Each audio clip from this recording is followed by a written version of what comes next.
Patibong ni Duterte ang kanyang pagsama sa Netherlands at nahulog ang PNP at Marcos administrasyon, hindi lingid sa kaalaman ng marami na matagal nang matalas ang pananaw ni dating Pangulong Rodrigo Rody Duterte pagdating sa larangan ng politika at estratehiya. At sa nangyari kahapon kung saan siya ay agad gustong dalhin sa Netherlands nang hindi dumaan sa tamang proseso, tila malinaw na nagtagumpay siya sa isang napakaingat na bitag laban sa kasalukuyang administrasyon at sa Philippine National Police, PNP. Ang paglabag sa Rome Statute at ang Poisonous Tree, isa sa pinakamahalagang aspeto ng batas sa International Criminal Court, ICC, ay ang pagsunod sa Article 59(3) ng Rome Statute na nagsasaad na ang sinumang inaresto ay may karapatan munang dumaan sa korte ng kanilang sariling bansa para sa interim release o pansamantalang paglaya habang inaayos ang proseso ng pagsuko. Ang competent authority sa kasong ito ay ang Hukuman Supreme Court PH ng Pilipinas at ang custodial state ay ang Pilipinas din. Ngunit ano ang nangyari?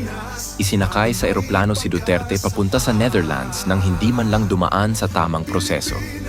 Ito ay isang malinaw na paglabag sa batas ng ICC mismo. Ibig sabihin, anumang kasunod na hakbang mula sa paglilitis hanggang sa anumang hatol ay maituturing na fruits of a poisonous tree. Sa madaling salita, kung ang mismong pagkakaaresto ay may depekto, lahat ng ebidensyang susunod ay maaaring ibasura. Ang pakana ni Duterte. Bakit hinayaan niyang mangyari ito? Maraming nagtatanong, bakit hindi lumaban si Duterte? Bakit tila tanggap niya ang nangyari? Ang sagot ay makikita sa mismong mga salitang kanyang binitiwan. Naiintindihan ko mga yan dahil trabaho nila ito. This is why it has come to an end. Isang pahayag na puno ng kahulugan.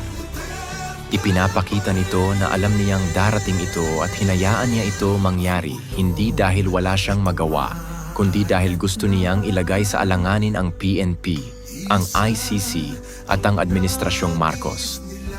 Ang mensahe ay malinaw.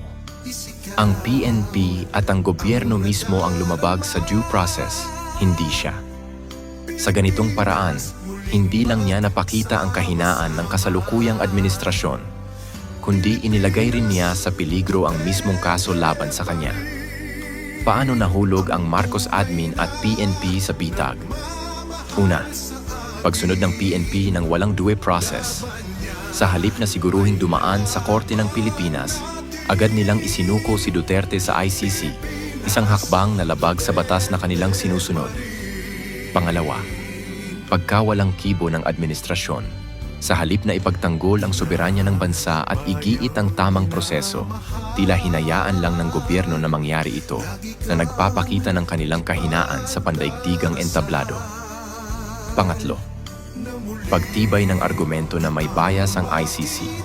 Dahil sa hayagang paglabag sa Article 59(3), lumakas ang argumento na ang ICC ay hindi patas at ginagamit lamang laban sa mga pinunong hindi kaalyado ng kanluran. Ano ang posibleng mangyari ngayon? UN Security Council Intervention. Ang mga bansang tulad ng Russia at China ay maaaring kumilos upang suspindihin ang ICC proceedings laban kay Duterte gamit ang paglabag sa Article 59(3) bilang matibay na batayan. Pagkawasak ng kredibilidad ng ICC.